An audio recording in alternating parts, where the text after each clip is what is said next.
So call to order, it's 5:31. Members and guests, we have a sign-in sheet. Where did that go? All right, thank you.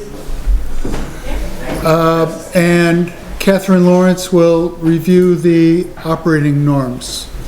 Operating norms focus on agenda topics, be open-minded, respect each other, value different viewpoints, be responsive and responsible to our community, referencing the strategic plan, make decisions based on data and facts, listen to each other, be reflective, and run meetings that respect time, have concise agendas, and are transparent.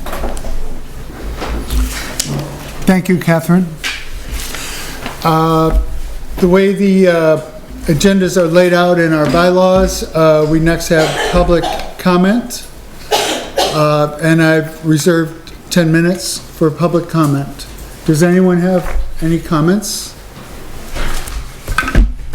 I have a public comment, which I'm allowed. Grace?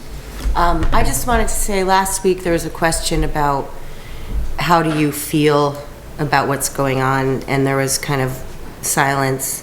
And I just wanted to say that personally I was a little bit just startled by the wording of that, because I do not feel good about how people are feeling. But I stand by the fact that I think we made a very hard, very thought out decision. And I stand by it, even though I'm not happy about how people are responding. Thank you, Grace. That was well said, but I just wanted to make that clear. It's probably a little, also a little background noise. Thank you, Grace. May I also speak then?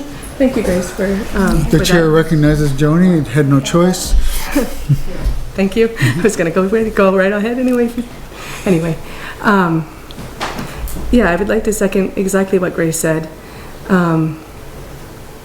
We came to a unanimous decision that evening, and it was very carefully weighed out. It was very carefully done. And was I pleased with having to make that decision or coming to that decision? No, but I do feel it was the right decision, and I stand by it as well. I feel like presented with where we were that evening, I would have made the same choice again. So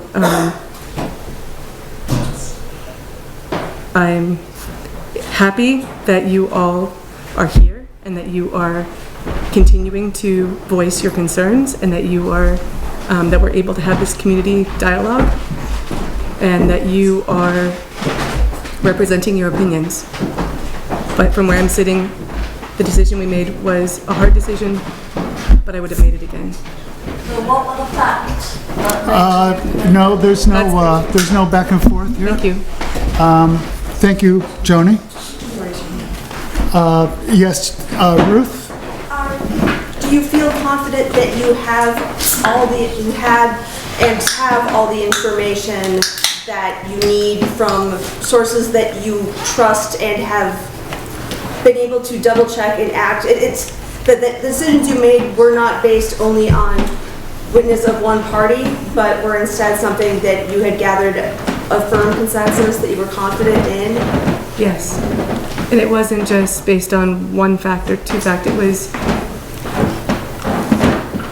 an entire grouping of facts that we were going off of. It was not just a flippant decision based on one thing. It was Not just facts, but the source. yes. Yes. Multiple sources. Multiple sources, multiple. Yeah, it was grounded in, it was very grounded. I mean, I feel like I considered myself a measured person, a person who weighs things carefully. I don't act impetuously, and so I would not have made a decision based on rashly. And so I know that we can't divulge everything because of the weird way that this sits, but it feels like you all have gotten the impression that it was one person pushing everyone to make a decision, and it wasn't. It was a quorum of 4 individuals making a decision, discussing it for hours, trying to figure out the best way to move forward, and this was this decision that we made. You're welcome. Any,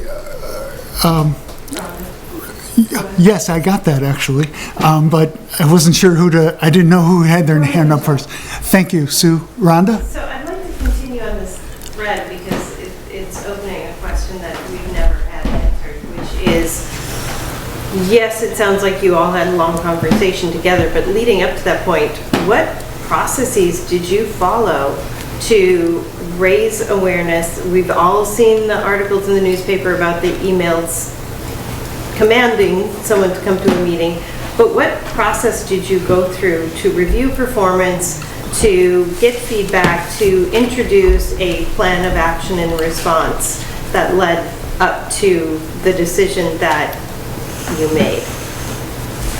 Thank you for your comment.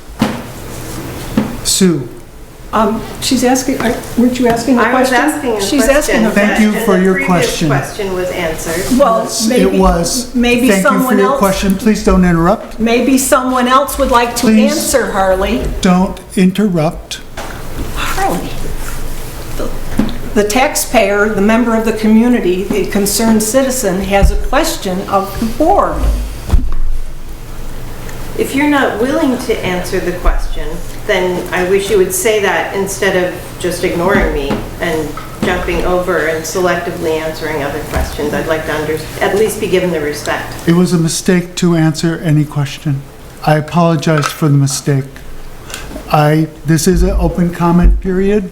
Please make comments. Well, it seems to me. I'm why sorry, are you making a the decision chair does not when recognize. legally you cannot You say a are not word. recognized. Why are you making decisions when the legal side hasn't even been sorted out yet? Order, please. Sue, you have the floor. Okay, so I have a question, and public comment is also asking questions of the board. It's not just commenting, wow, it's a lovely day, and then you go on to the next comment. We're asking questions of the board. Thank you. That's why The we're here board is not going to be answering questions. at all tonight. Well, if I'm asked a question, I can answer it, can't I? I've been advised by our attorney not to answer questions. Okay, then I have, I was not advised by our attorney not to answer questions. I might be making it up, but I'm not But making I'm just saying it that up. I was not advised not to answer questions. I see. And I think that the I other see thing is that we represent our community. We represent the community. So I think that it's great that Joni and Grace spoke up and said their piece, because I was an audience member and these questions were asked a lot, and it really is nice to hear that from you two. It is. But, I mean, this is a public forum, this is our town and our library, and they have concerns and questions, Harley. I understand you don't want it to go till midnight, I appreciate that, I think everyone does, but if they're asking a legitimate question of us, shouldn't we answer? It's not a public forum, it's a board meeting. And there's room for public comment. Okay.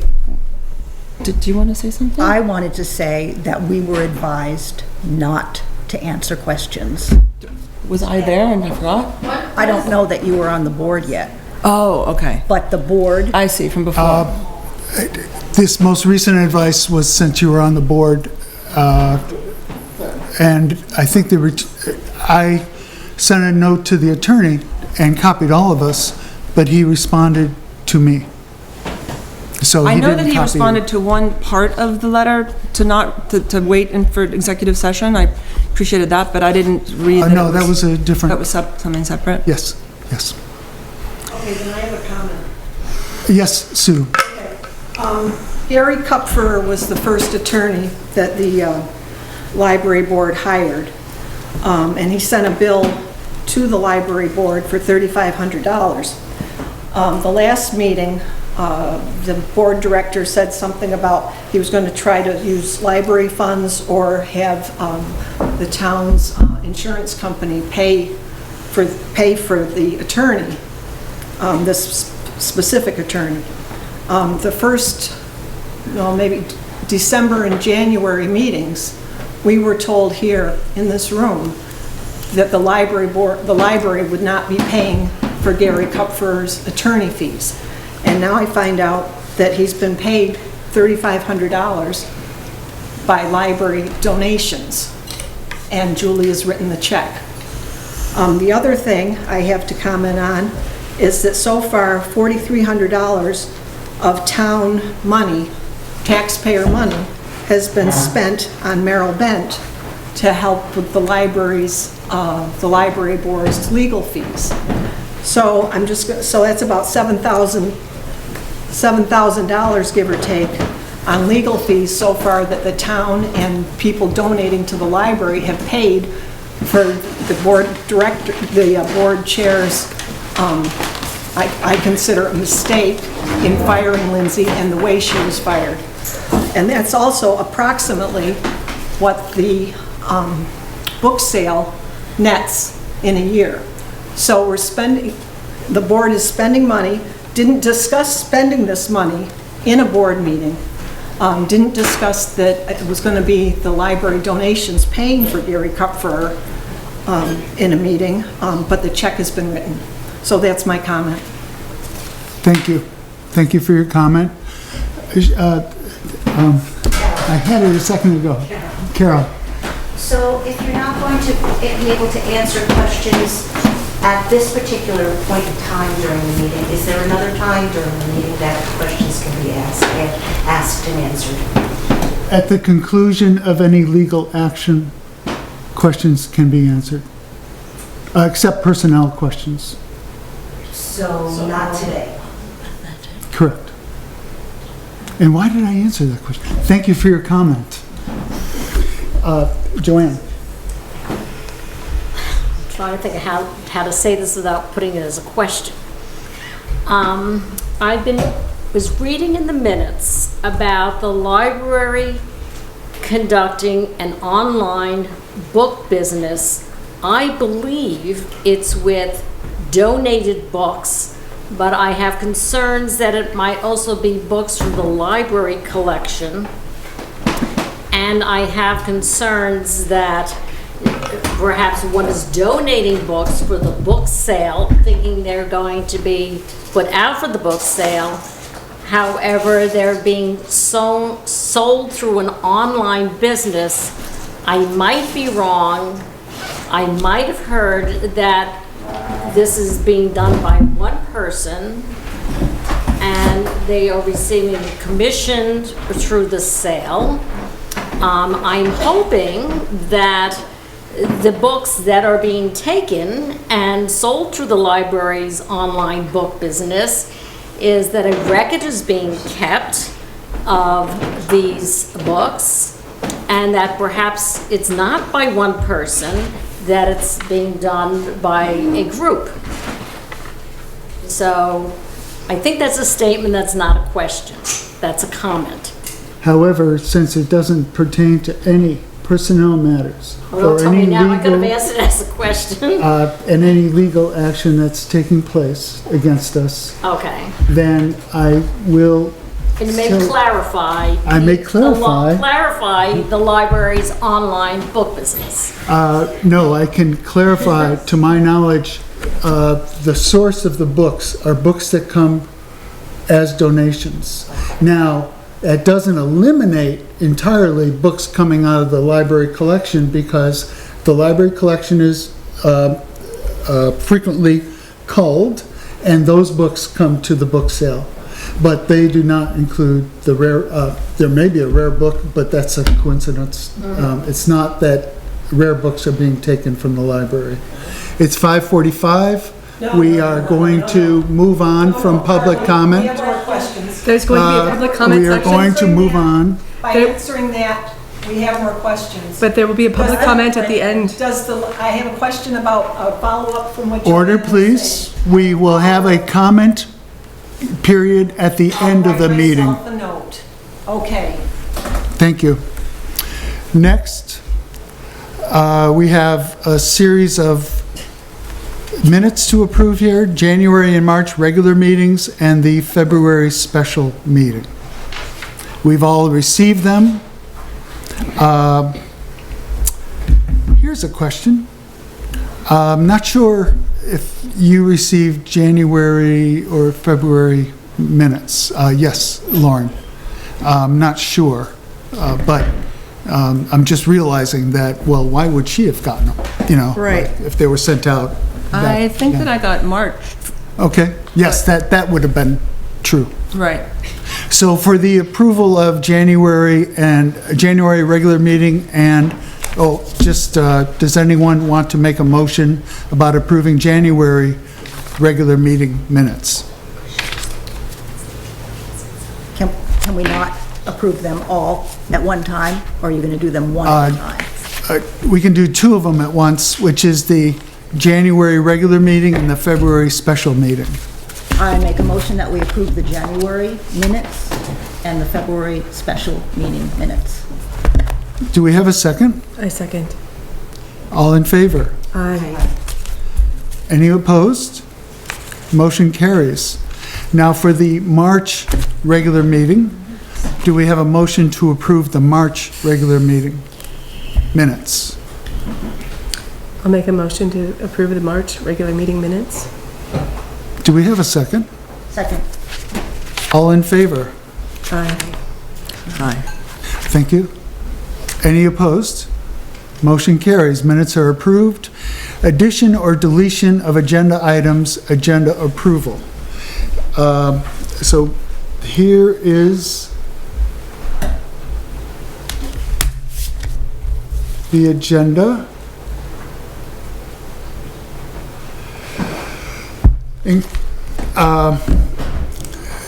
There is something I wanted to add to unfinished business, a short comment about the book sale. I don't think there's anything else. Anyone else have any suggestions for the minutes addition or deletion?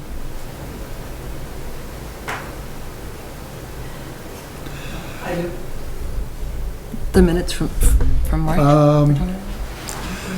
After we make a motion and second it, there will be room for questions. He's adding, deleting agenda. Is there a motion to approve the agenda? I think you said minutes.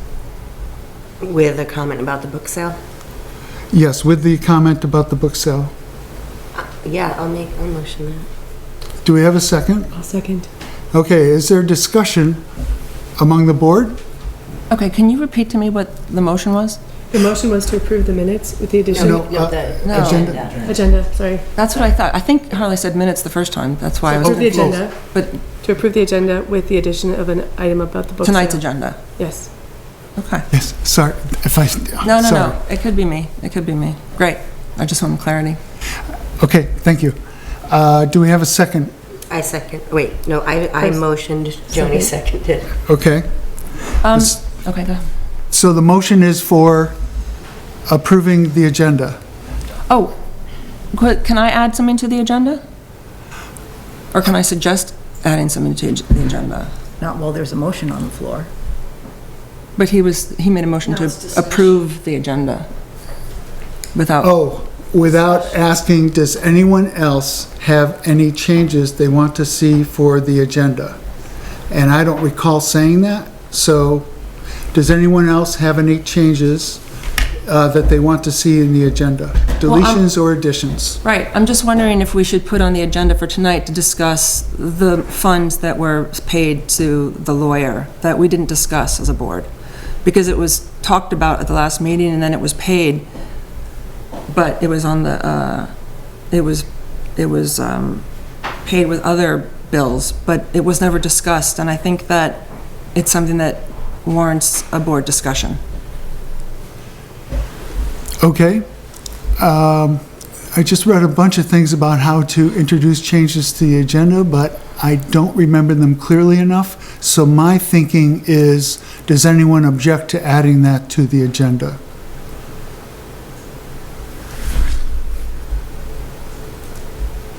Is this in public session? Yes. I think it can be in public session, yeah. Yes.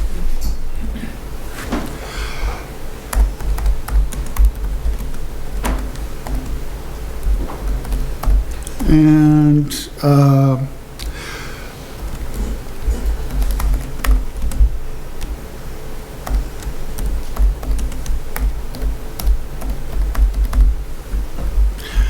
correct?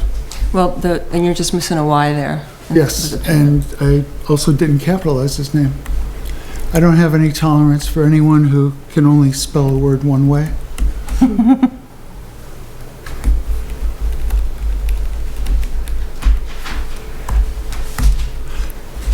Good? Thank you. Is there a motion? Yes, we have a motion on the floor. There's been an alteration to the agenda, but I assume the motion in second still carries. And we have a public input. Yes. The director hiring select committee members to execute job advertisement, advertise, and determine interview procedure. Last meeting, more was talked about hiring someone interim, not hiring anybody at all, or hiring somebody. So that part of that meeting hasn't been resolved yet.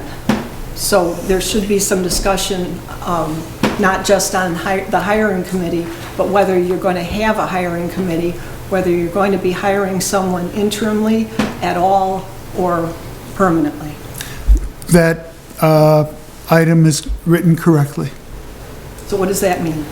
That means what you see there is what we will be talking about. So will you be talking about not having, maybe not hiring somebody or hiring an interim? I mean, unless there was a board meeting that wasn't warned or talked about between the last board meeting and this one. At the last board meeting, there was talk about interim or whether it should be done at all. There was discussion. There was no action taken. Right? And there was no action taken for this either. We haven't come to the agenda item yet. I have no idea what you're talking about. Go ahead. Go ahead. I'm done. Yeah. Oh, okay. All right. Got it. Okay, all in favor of approving the agenda as modified? Aye. Anyone opposed? Motion carries.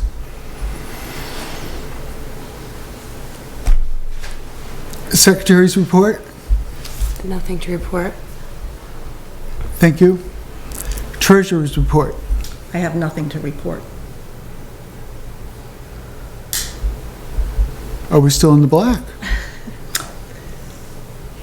We should be. Director's report? Okay.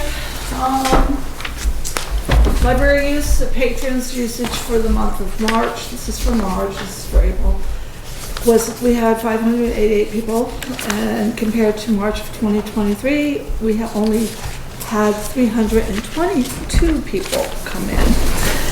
Interlibrary loan, I sent out 47 books, we received 32, Libby checkouts were 32, Canopy checkouts were 97, new patron signups were 6, and the AARP event that we had, only 6 people came about theft. Question? Sure. I don't see circulation on here, and although I reviewed this report, I forgot to notice that, or didn't notice that. Okay, I'm glad you pointed that out. I didn't think about circulation when I made this, so. I see. Well, I had a discussion today with a librarian extraordinaire, and we were just talking about the electronic versus hard copy books. Yes. And I was just curious what because 32 Libby checkouts seems kind of low, but I don't know what the book circulation is. They send it. So I say, oh, great. they send Great. the email, the same with Canopy. I see. We're competing with podcasts. Thank you. Well, yeah.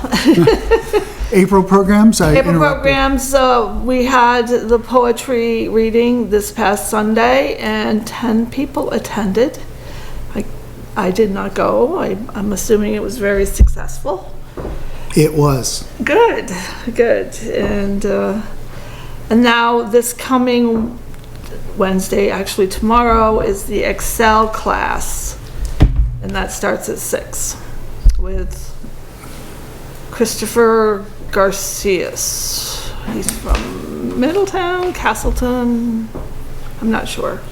I was understanding that the Historical Society is meeting also that evening. Yeah, they're going downstairs. I was going to recommend that they have their standard meeting place, because I'm not sure how many people will show up for Excel, and it'll be over before their Yeah. meeting actually starts.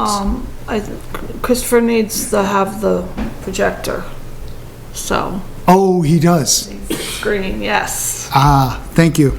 And if you want to take this class, which is free, you can bring a laptop or tablet or whatever you have Excel on to practice. And then, of course, Molly's Crafts are coming up on the 13th, this coming Saturday, with her basket weaving. So she's basically making a little basket with birch bark and paper of some sort, stock paper, I believe. And the Standing Strong is full. They've got 8 people, and that's the max that she would like her class to be. And that's on the 17th. And that's a 6-week class.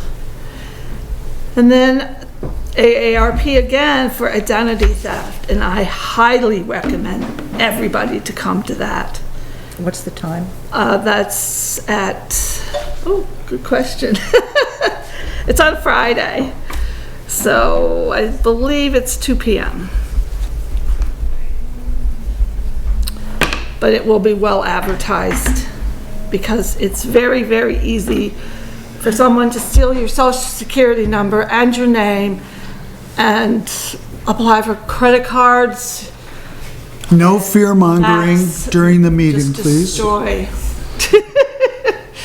I've been through it, I know. It takes years to get your credit back in order. So ongoing programs are yoga and the matinee.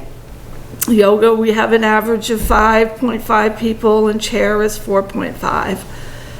Matinee is 2. This month we are doing a children's film, so I'm deciding on either Disney Wish or Pixar Soul, which just came out on DVD. Knit Happens is becoming very popular, so Linda has, the average is 6.25 people show up. Tech support is about the same, it's picked up a little bit. She usually averages about 3 people. Read is 4. That's the book group that we have monthly here. And Bone Builders is 11.3 people on average for the month. Story Time, which is highly successful.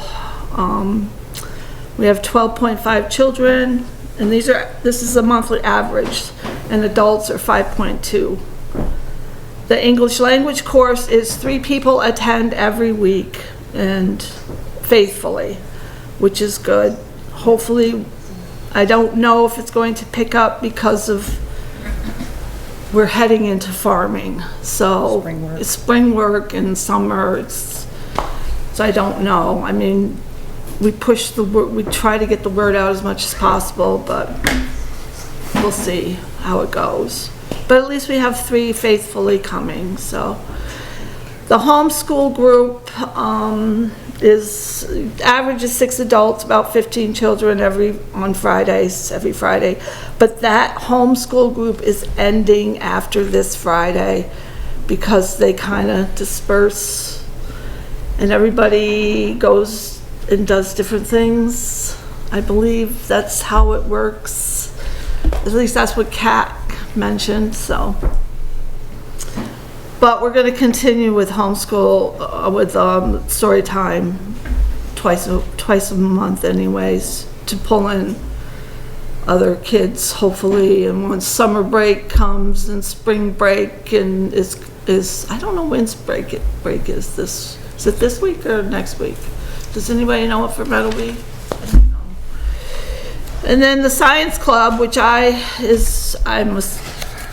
it's 2 adults and 4 children. They come every Thursday. I've never seen the group because I'm not here on Thursdays. So. Well, I can tell you one interaction I had. Yeah. Just, it was a nice day, and they had finished, and they were out on the green, and I asked, were you just attending something? And this child just started effusing about the science group and how much he was learning, and I thought that was so unusual for that age. That's good. That's good. I hope it continues. I do. I think they are. I haven't heard anything differently, so. Who started the science club? It was, It was on Thursdays, and it on was Thursdays. existing, I believe it was under Lindsay's direction. the May programs that we have scheduled is the nature program with Elena Santos through the Merck Forest, and that starts May 1st at 4:30 on Wednesdays, and it will run through till June 5th.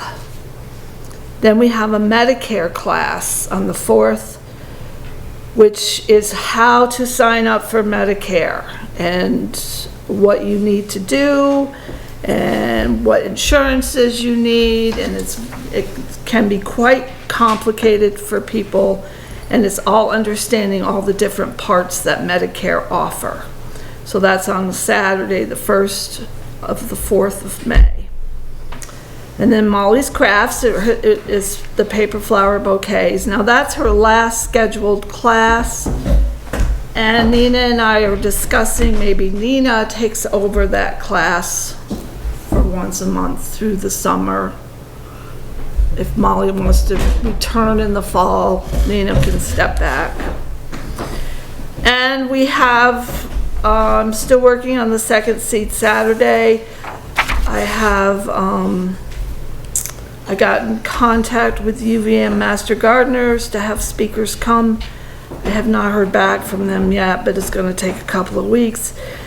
And Jed Rubin, I talked to him about speaking about composting, so we'll see if he said he was interested, and he'd get back to me. So that's, and then in June is the history of beekeeping with Bill Mars, and Carl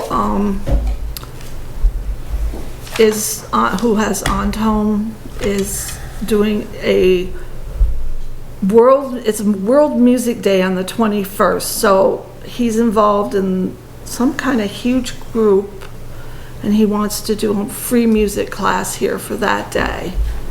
And then he'll be coming back to do a summer music camp in July between the 16th through the 19th, from 10 a.m. to 12. What's the age group?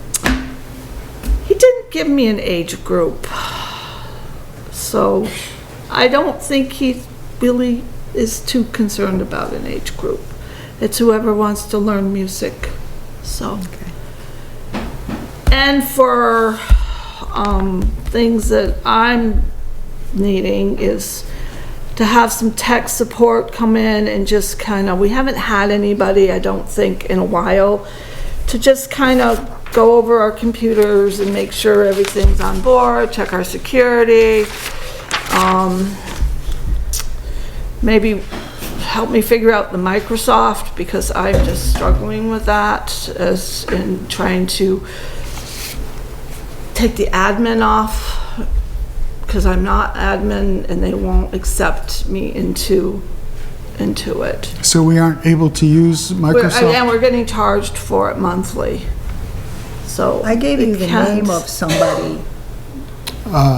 12th lock. Lock 12. Lock 12, 12. yes. Yeah, I I did not. Don't know what the guy's name is, I can't remember, Right. but Does you have a website? I'm not sure. Okay. Well, let me know and I can call them. And we need a new vacuum cleaner for the library because the ones we're using are terrible, and I'm tired of fighting them. And we also need to clean the back stairs. There's a lot of leaf litter, a lot of crud back there. I'd be more than willing to help. I just would like somebody else's help as well. Maybe a wheelbarrow. So, and that is it. Any questions? Excuse me, Adele, is there plans for a summer reading program for the children? At this time, Nina and I are still talking about a summer reading program, but we are still continuing with the story time and if you would like to run the summer reading program, I'd be more than happy and welcome for you to do it.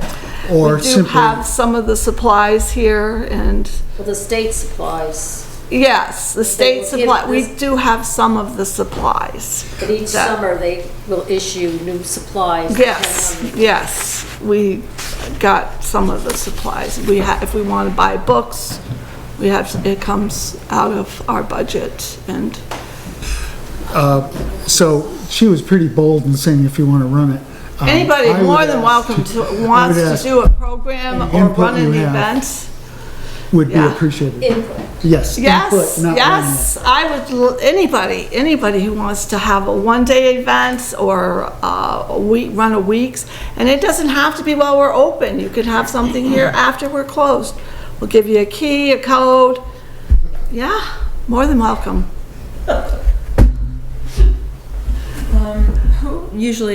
Who runs the facilities? Like, who takes care of plowing and maintenance with the building? I mean, I would think that there would be monies in the budget for that, like for someone to clean off the back and do things like that. It isn't something that Adele should do, or volunteers. I think that it's part of the running of the building operations in a public space. it. Right. We do have $500 in the budget for building type maintenance.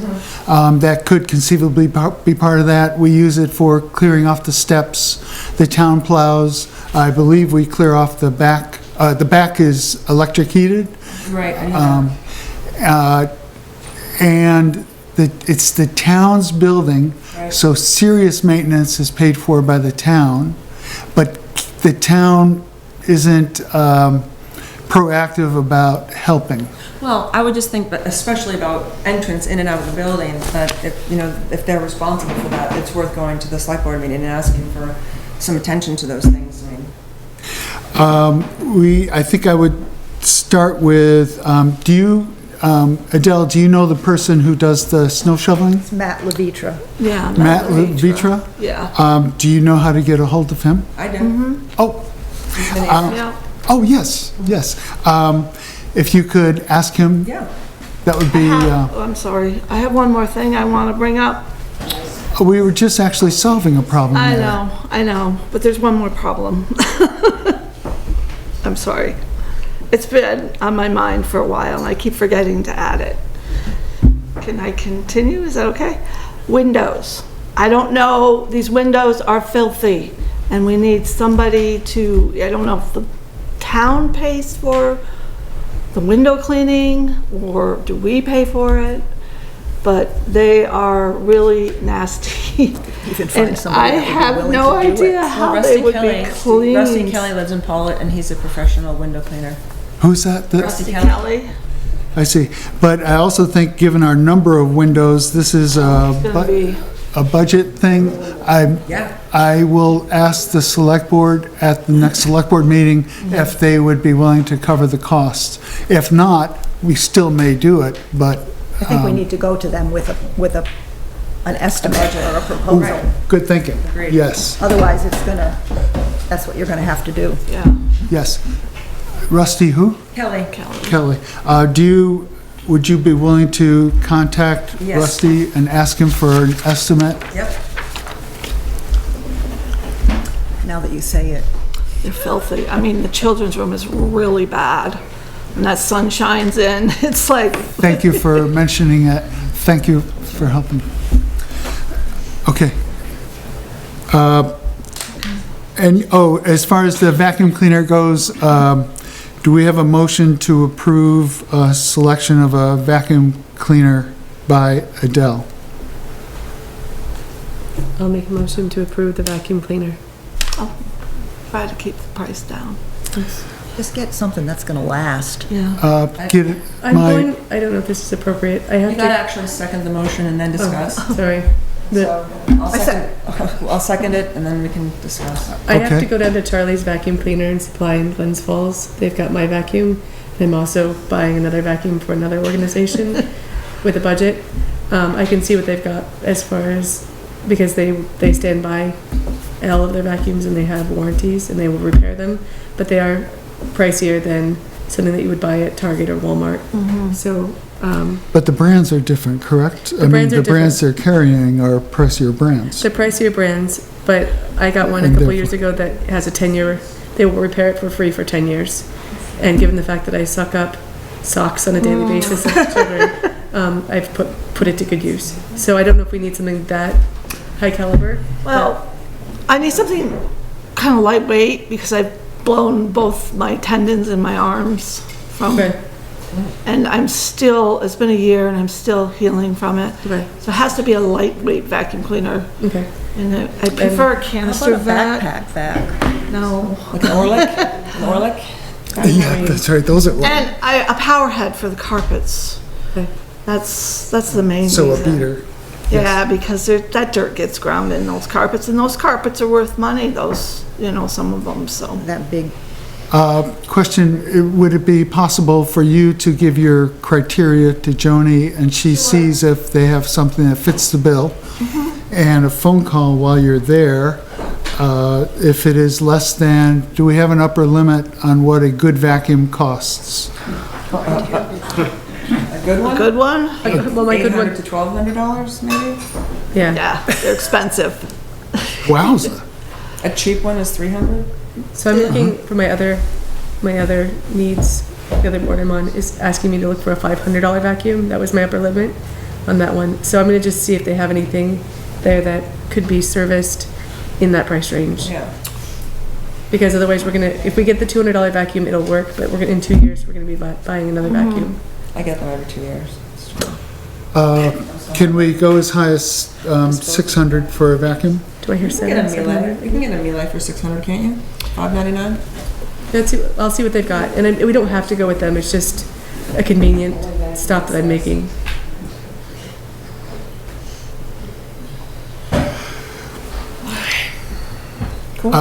This may be, does this fall within the director's report? We have a safe, extra safe. Can we sell it? Was that within the director's report? Is that a separate topic and we will table it until next time? I mean, we will discuss it next time. Okay. Do we need to vote? We need to vote on the vacuum. Oh, thank you. Yes, there was, thank you. So we have a motion on the floor to purchase a vacuum price not to exceed 600. And it's been seconded. Is there any more discussion? Anybody in the audience with an extra vacuum? I don't think that was the original motion, so I think we The should. original motion was I think we just should to create buy- a new motion and second the Okay. motion. So- Or we should vote on the original one and vote it down. The original one was just to buy a vacuum. The second one was to amend, the second clause was to amend the price of the vacuum to not exceed $600. So is that a second motion or is it just? An amendment to the motion? Does the amendment have to be seconded? I don't know. I don't know that you can amend a motion. I think we should. Yes, you can amend a motion. So Yeah. But that's all I know, though. I don't know if it takes a second or not. But we can, does anyone want a second amending the motion as to long as say? the person making the motion amends the motion, I think it can be done. I'd like to amend the motion. I'd like to amend the motion to read that I make a motion to purchase a vacuum for the library, and the cost should not exceed $600. Second that. Okay. So wait, Any more Does discussion? it matter that Lauren seconded the first one? I'll second it also. We'll co-second it. So, you were talking about the director with the safe and, No, we're hot on the Oh, trail of still, I something thought- here. You're going to evacuate. Any more discussion? All in favor? Aye. Any opposed? Motion carries. Of course, anyone in the audience with an extra vacuum is welcome to Don't say that. donate it Don't to the say that. library. We don't want any British junk vacuum. A working vacuum. Adele, you started to say something? you were talking about the safe. Yes. I'm not sure if that's a separate agenda item or not. Do you want to include that, the printer as well that's on the counter? I didn't realize that. Okay. Yes. You want to just, Do we approve the library staff selling the safe and the printer? Does the printer still work? yeah. Yes. It was out of ink, but it still works. And Is that correct? yeah, I thought it last I worked. knew it was still worked. It was out of ink and we decided to go with the laser printer. I would entertain a motion to ask library staff to sell the printer and the safe. There's no need to save an extra printer in case one falters, or the laser doesn't require the same mechanism, but it's something that's just collecting dust in the way, I think the ink is tremendously expensive for it. so it's just antiquated. So if we kept it as a second, we would have to have ink in it. Right. And I think we chose to buy a new printer rather defeats the than purpose of, buy ink, because the ink was, Is it even sellable? That's what I was Maybe gonna you say. donate it? I think we should recycle. You could It's- donate it or recycle it. Yep. It can't be worth very much money. no, I don't think the printer's worth money. You can't even, well, you can donate it to Goodwill in Rutland, but that's about it. But the safe could be, Unless you put it for, for free, you advertise it for free and somebody needs it. Somebody pick it up. yeah, it comes, the safe comes with a printer. Buy one, get one free? That's a good idea. I would entertain a motion to sell the safe and discard the printer by library staff. Okay, good. I'll make that motion. Do we have a second? Sure. I'll second it. Okay, there's a motion to, well, any discussion? How much would you like to sell the safe for? Fair market value. Which would be, After 5 minutes of research, you'll have an idea. I think if you go on Marketplace and just put in safe and see if there's any there and what people are Safes are getting for them. okay, Safes are very expensive, so just, Yeah. okay. Although we got our new one for Couple hundred. pretty reasonable. But this one is chunky and heavy and hard for people to open. That doesn't have to be part of the sales brochure. That's probably, maybe charge more because then less theft. Any more discussion? All in favor of the motion to ask the library staff to discard the printer and sell the safe? All in favor? Aye. Any opposed? Motion carries. Make it so. I just put in the trash a piece of paper from Rutland, something or other. Any other questions about the director's report here? Any other questions for the director's report? Okay. No committee reports expected. Unfinished business. The trustee training from the Vermont Department of Libraries, they responded. They no longer travel to all parts of the state. They do it virtually, and he was enthusiastic about doing it for us and any local library boards and directors that we invite. The dates he offered were the first week of May, afternoons, 2 hours. I eliminated Friday as a possibility, so I believe it was Tuesday. I have to look at the email.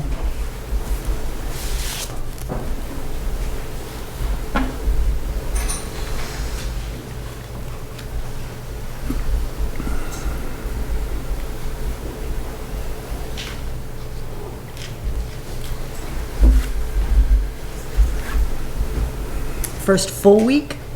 No, April 30th, May 1st, 2nd, 3rd. April 29th, April 30th, 1st, 2nd, 3rd of, and not the 3rd, because 3rd's the Friday. Is it just one afternoon, or is it? So what I'm going to do is put on an email to the board and let the people who know other people on the other boards and directors reach out to them and come up with the maximum number of people that can attend sometime during that week. And then respond to the Vermont Department of Libraries person who will put on the trustees training. So when, this is be a 2-hour session, Yes. 1 to 3 or 2 to 4, or you don't really know that yet? That will be part of the selection.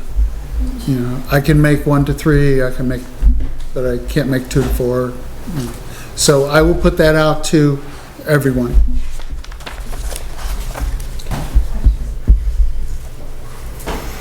Corey has a question. Corey Rail has a question. Could the board report back out as to the training, like just give a synopsis on the meeting following the board training? For the board training, are you asking, could the board give a synopsis of the training that occurred and what was learned, it was useful, and what was surprising? Yes. And the 12 things that we weren't doing right, and Whatever. I mean, that would be great if you were, you know, Things you doing learned, an things you learned, analysis. whatever you learned. Yeah, that would be Yes. awesome, but I was just to let the public know what is expected of the library board. thank you, Corey, that's a good suggestion. I actually participated in an online meeting with the Vermont Library with Kevin Urath, and I forgot the woman's name. It was a Zoom. It was free for library directors, and it was really informative. I have a printout from it. And there's another gathering up in Killington, I think in May, for more professional development. There's a lot of resources available to us at any time. Yes, I went on to the Vermont Department of Libraries again in preparing for this meeting and found videotape presentations on a surprising variety of subjects. Yeah. They videotaped this one that I just participated in. It was taped and there were questions and answers and a PowerPoint. It was really great. Okay, that's that topic. Okay, I emailed rules of procedure that I obtained from the Vermont League of Cities and Towns, which was a generic document, but highly detailed. And so you just insert, there's a few places that you have to decide how you want your board to run.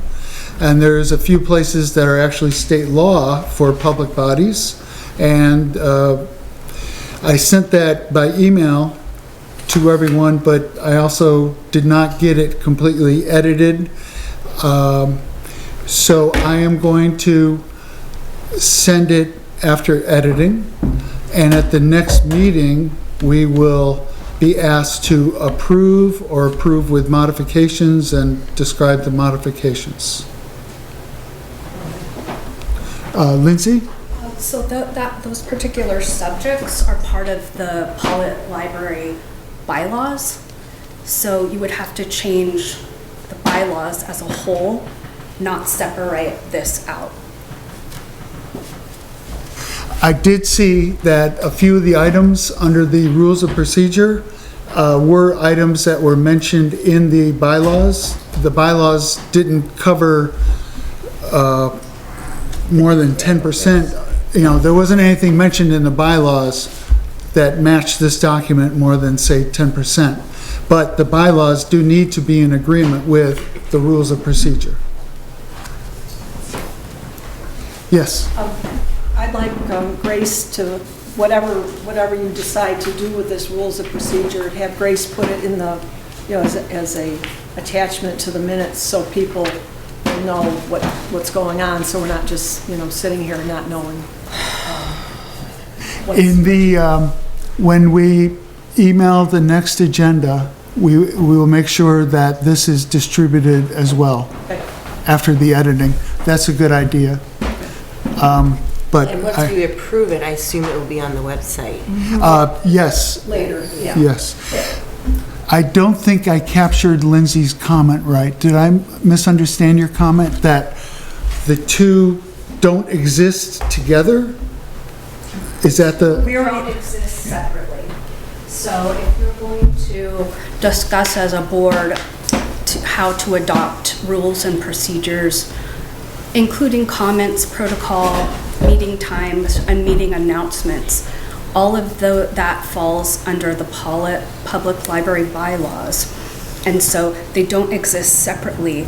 It should be the bylaws that are being amended, which is a much bigger process.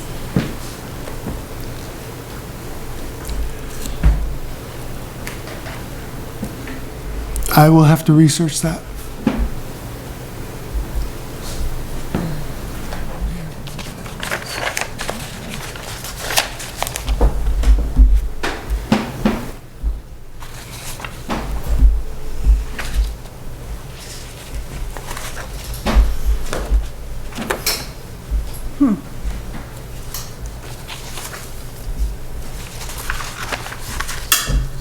Interesting. You reading the bylaws? Oh, no, I'm reading Thank you. public participation. Director hiring. Oh, any more comments about rules of procedure?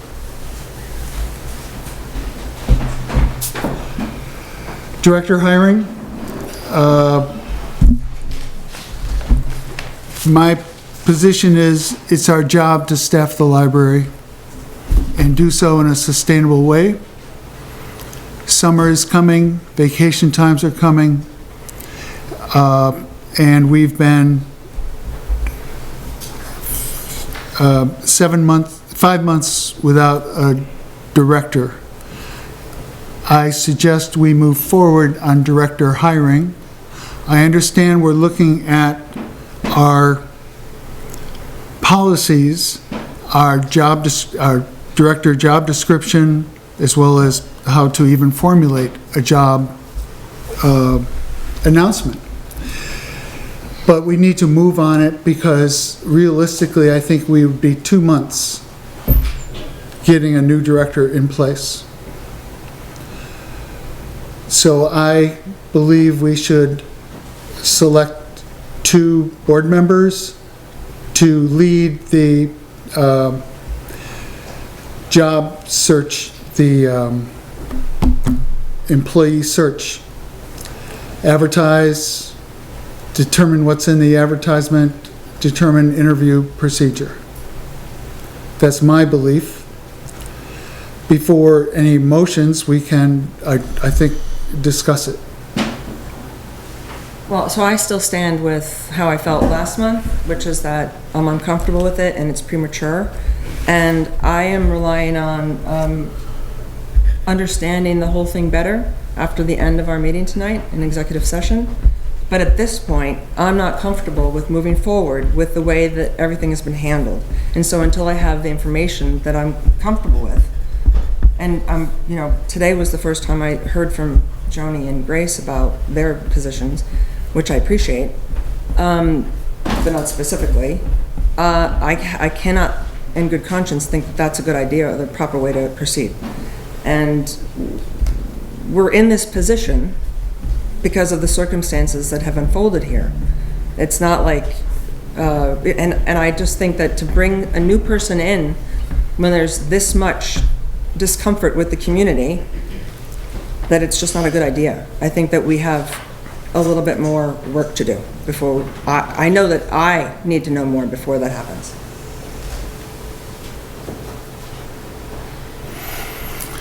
Are there any other comments?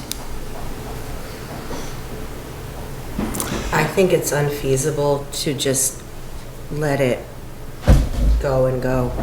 I agree with you, but the board has a right, and I'm on the board now for discussion, and I wasn't on the board then, so I have a right to information that I haven't been given. And I need to get that information, and I think that you all need to give it to me when we're in executive session. And I look forward to that. So that's where we are. Maybe we should have done it last month, to expedite things, but we're here now, and it is forward motion, and that's what I believe the proper way to proceed would be. To do this with the way that I feel and the way that, and even with the information that I know, would be inappropriate. So I'm hoping to get information that supports this more later.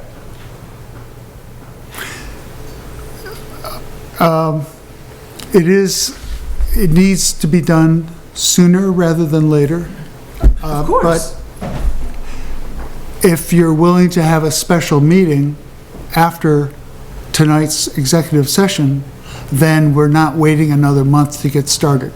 Okay, but we don't have to determine that right now. You can call a special meeting after today. We can, you don't have to do that right now. I don't think that we need to do that now. But sure, that is a I was possibility. trying to- It's always a possibility. I understand, but is that something people would be willing to do? Yes. I'd be willing to do it. I'd be willing to do that, yes. I was a little bit, I mean, it's as much on me as anyone. I was hoping to have moved forward a little bit more by this meeting on the policies and job description. Well, I mean, you've probably seen the policies, and they're very, very few. Yeah. And I've looked for norms and examples throughout the state, and there aren't that many exactly that I think apply to some of the things that I had questions about. So it's going to be a pretty big project. Yeah. And it doesn't necessarily mean that this won't be resolved before those are completed, because that could take a year, honestly. I feel like the two need to be in tandem with one another, but one should not preclude the other. I feel like we can't have a full stop of hiring until the procedures and policies are in better place, and we can't wait to do the procedures and policies until we have a new director in place. I feel like both need to be in concert with one another. I feel like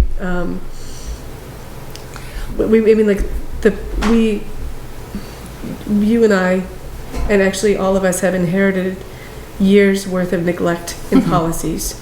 The previous boards were running on a very scant number of documents, and it was working fine then. Right. It is no longer working fine for us. Right.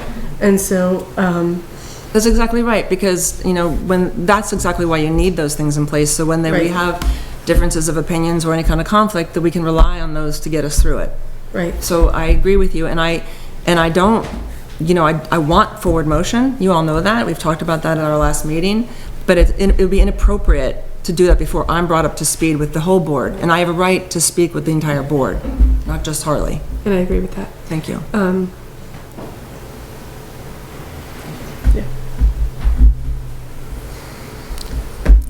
I don't think we'll be taking action tonight on this item, but the board should understand that we will have a special meeting so that we're not waiting until the beginning of May Yes. to get started. Yes, please. There's no action being considered by the board here, so we will not be entertaining questions or comments. I have a question about the special meeting. Um, Question about the special meeting. Are you talking about a special meeting tonight, or are you talking about No. warning a meeting and having? Oh, no, warning, In a week, 2 weeks or something? No, it is yes, Okay, warning. I'm just making sure. Okay. Harley, I have a question. About, The propriety of having a special meeting and moving forward with any discussion about... we're not taking any action tonight, so I know you're I not will taking not, it, but- I will move on. The chair is going to say something about policies. So, I found this in our documents, critical documents of what we should have.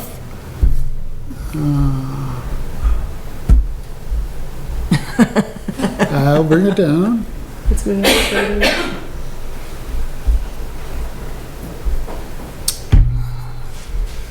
This is our internal document that I found in our policies book. We have a few of them. Have we ever been audited? I think what happens is that our books are audited at the same time all of the town's books are audited. I see. Because we don't we don't control, so to speak, Uh-huh, the checking account. So I think all of those things are audited at the same time. thank you. But then, and I'm not sure where this came from, but because it's New York Public Library, I want to give credit to Lindsay. So I have to find it.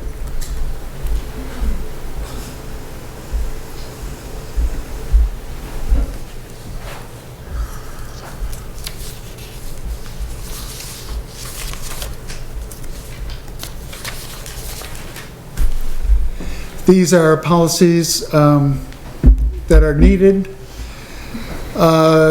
We have mission and goals. We have a strategic plan that has expired, but still has value.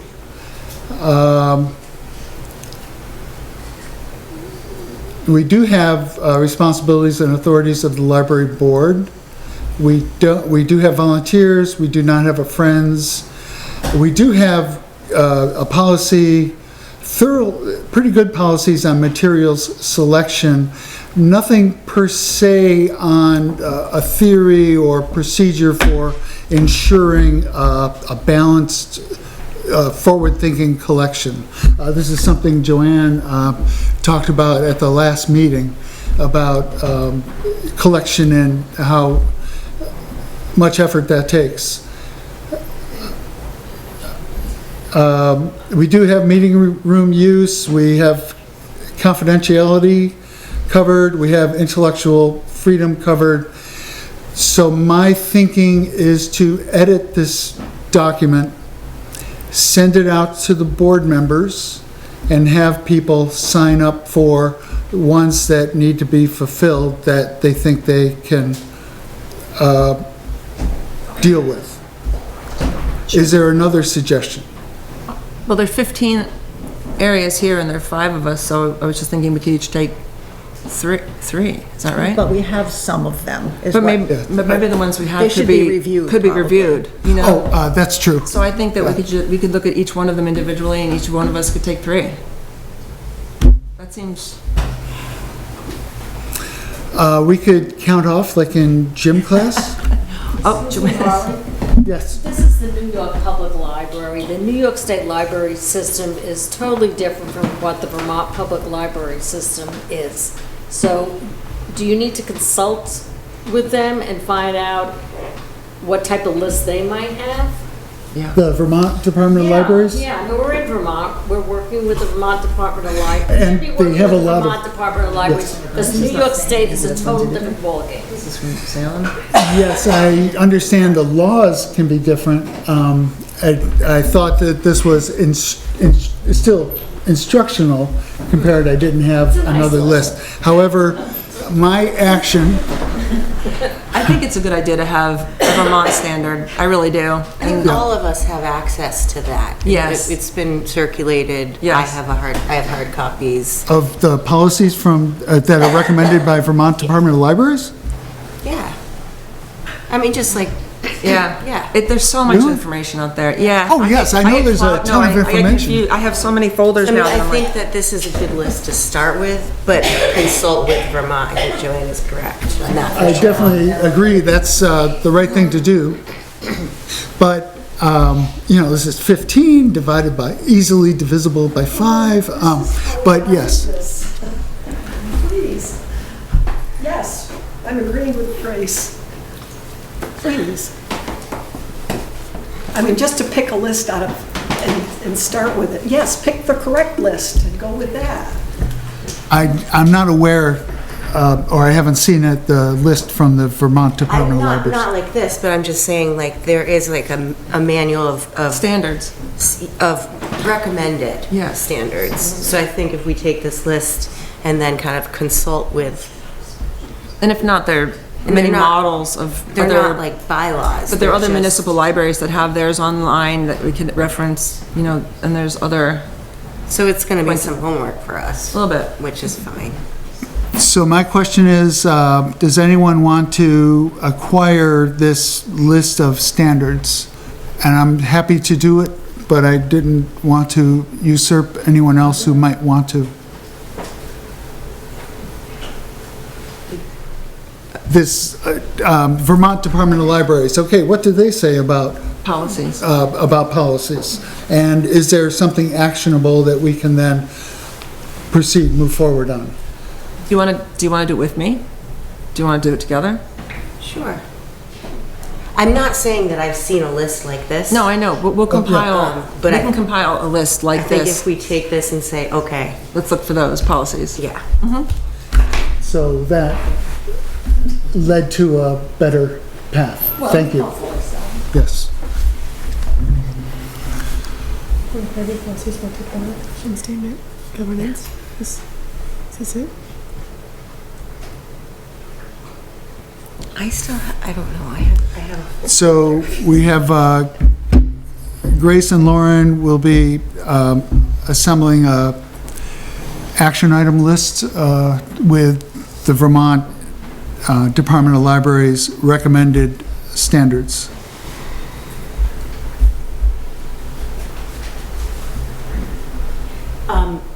Was that the previous page? Have you sent that to us?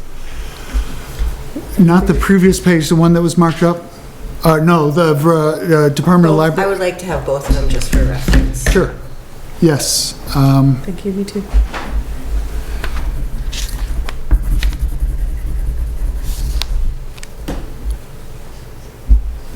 So the rules of procedure for the meetings, we can't adopt this because we have to amend our bylaws, right? You sent this to us before the meeting and it wasn't complete, but where did we leave that? I've already forgotten. That I have to research the relationship between rules of procedure and bylaws. Oh, well, yeah, I mean, the bylaws are much stricter than a procedure or a policy, so that's how we're governed. And also, there's more community interaction, and it's a long process to change a bylaw. I looked into it a little bit. I mean, you have to warn it, there's discussion, vote, and it's not like creating policies that we can do on our own. So. So I have to find out and see if there's something that actually blocks something called rules of procedure. To say, no, you can't do rules of procedure. Well, if you have bylaws. I mean, it has meetings, it has an outline of the meeting and how the meeting should be conducted. Yes. So we can't enforce things like 2-minute limits on comments unless we have rules of procedure in place. It looks like, no. Unless we change the bylaw. I mean, this is what we have to be governed by until it says otherwise. I'm sorry? I mean, these are the bylaws, I printed them out. Uh-huh. And so, if you're talking about meetings, it's not a very long paragraph, but. And it's not very detailed. And it's not very detailed, so, but none of this is. I mean, the bylaws really could use attention as well, but it's a much stricter procedure to change a bylaw or amend a bylaw. You can't just add that into it. Correct. But I need to find out, I don't know the answer to this, the relationship between rules of procedure and bylaws. And so I will Okay. research that.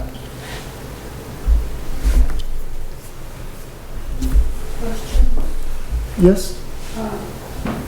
Is there a way for us to read the bylaws? Yeah, they're on the they're on the Pawlet Library website. Both the bylaws and the policies are on there now. Yep.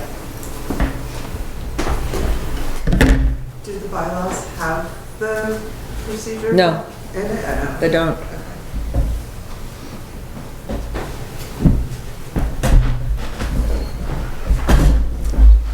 Any new business? Yes, book sale. I've been told by somebody that at this point, April, we should be here, and we're not there. But we're also, last year, we didn't really start until May. However, I am announcing that, according to the Commander-in-Chief of Book Sorting, that book sorting, there'll be cleanup happening on the 18th of April at Jed's Compost Emporium. And then the book sorting first day is April 23rd, and donations are welcome. And the book sorting takes place at Jed's. I was Yes. thinking about a comment that Jed made at one of the meetings about a lot of people who come and talk and express their opinions, but he never sees them at the book sorting. So many of these people work. Book sorting is done on a Tuesday morning at, I don't know, 10 or 11 o'clock, which is great if you're retired and you have free time. And Let the record show it's 9 a.m., don't be late. 9 a.m., 9 a.m., but perhaps every other week or every couple weeks, you might advertise, come and help us sort books, maybe on a Saturday morning or another time where other people can come in and assist with the book sale. I know you have a certain, having done it before, it's a certain procedure and whatever, but I just think to criticize that people have not come when maybe they're working, they've got to go earn their living. Maybe they'd like to donate some volunteer time, but not on a Tuesday morning at 9 o'clock. So maybe offer occasional opportunity for other people to come in. So advertise the book sorting as it's happening, especially during the hot and heavy periods, and offer alternative times that are more amenable to people with families and work responsibilities. Yeah, because when you go, you see it's the same people year after year, but those are the same people who have that available time that they can come. I think also just advertising when it's happening is important, because I work full-time, but it's flexible. So like I worked all Saturday, but I could take 2 hours on Tuesday, but if I don't know exactly when it's happening. So. Okay. Thank you, Joanne. Yes, Linda? About this. When books are donated, does the library sort through them to find out what they could add to the library collection? We keep our eyes open for the following: large print books, Harry Potter. I think there's a couple other very popular series that, although we carry it, we go through them. The book doesn't last that long. And if the librarian says, keep an eye out for this or that, we would... That you don't do any specialised books? That a serious scholar would be really interested to come to the library and look at that particular collection. That's what you're telling me. I have collections of books that are highly specialised. They're worth a lot of money. I've given some away to libraries in New York City and in the Hudson Valley, and they've all put them in their collections. I want to know if you do similar things here, because I'm not donating any books if they're just going to end up in a barn, get mouldy, and somebody else can, forget it. That's why I'm curious. Well, that's a great question, and I'd like to speak to that, because one thing that the board is charged with is creating a policy around gifts. And that includes gifts of books or gifts of money or gifts of items, because there isn't one. And because of that, there are some very troublesome, I think, accounting going on with some of the books that have been dealt with before. So I understand, I appreciate your question, and that was my question. Like, if somebody, you would want in good faith to know, you might get a tax certificate for that donation of that book, its wealth, its value, but also, if it's property of the library, how does that get governed? Who takes care of that? Yeah, and it's also who you want to attract certain people. Yeah. Like good books, I would say here, because you're in an agricultural area, have a really good agricultural department. Right. I've been a specialist in textiles, historic, the whole area of textiles. These are really specialised books. And if I put them on the internet, I could probably get $500 a volume for them, but I'm not. I want to donate them to a library that would take care of them and attract scholars who would use them. Right, and make them available to the public. Yeah. So that's a wonderful thing that you do, and that's exactly why I think that it's important we have policies in place. Okay. Excuse me, We're not taking any action on this except to note that the book sorting starts, but the comments made so far have been helpful about the special collections and what we might do in this library. I know that one of our areas of specialty that we like is Vermont. And so there's a section here on Vermont. And so that might be a section, you know, books on Vermont is something we would grab with both hands and hold on to them. But that is up to the sorters when they see them. I can say that the super specialty medical textbooks and textbooks in general actually don't even make it to the sale. Do you have Malcolm Gladwell's books in the library? Yes. I'm not sure his whole, I've seen he's prolific. Said, oh look, I bought all these Malcolm Gladwell books. And they Next were brand question. new. And I'm just curious if... Yes, is there going to be a better accounting of the rare books that are sold, how they're culled out of the collection, and... You sell them? You don't keep the rare books for your library? Rare books are sold, there's a special part of the book sale, and they're sold online. But why do you do that? Why not keep them in the library? That's a Linda? whole other question, but my question is, has there been a good accounting of the rare books that have been sold, what their value is, what you got for them, so that we even know what those books are that have passed through the library and just been sold off? I can give you a bit of history that prior to the current person who is selling rare books on behalf of the library, nothing was done with rare books and no income was generated. Now income is being generated from rare books and has been for several years. There's some discomfort with the accounting or lack thereof that you're alluding to, and we will address that issue. We can address it tonight. We're discussing it. It's up for yes, we can. Yes, we can. I can, and we can. No, it is not on the agenda. Harley, I have the right to ask questions as a board member with the board. And this is, I mean, I didn't think we were going to get on this topic, but the book sales come up, and this woman's talking about valuable books to be donated, and it's very relevant.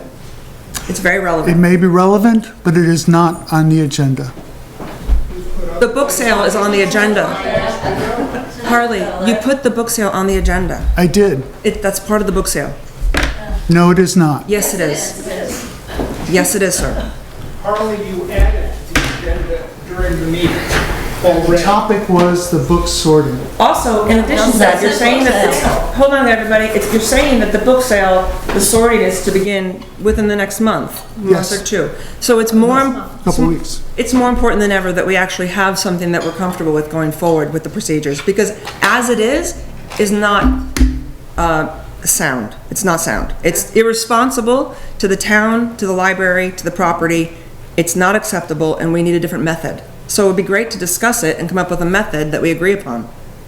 The sorting starts. Can I ask a quick We're question? responsible to the donors. And if the sorting starts before our next meeting, then it's imperative that we do it.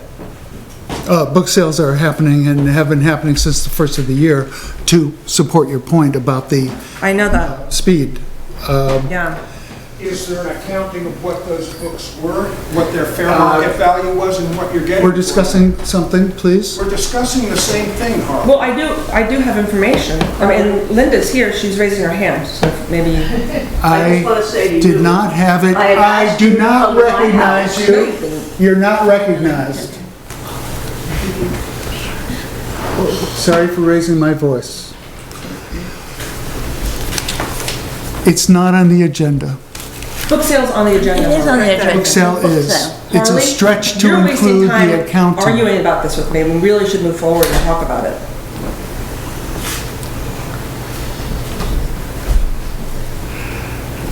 Could I ask a question? Yes. Okay. Is it pertain to this? Yeah. Okay, good.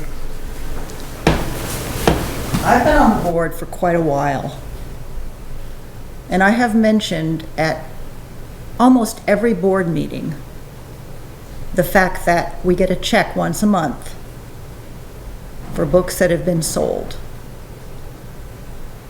And the questioning of the method, the questioning of the accounting, the questioning of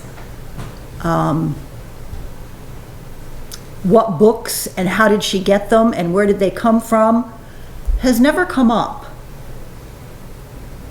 And this has been done for, I don't know, 6 or 7 years.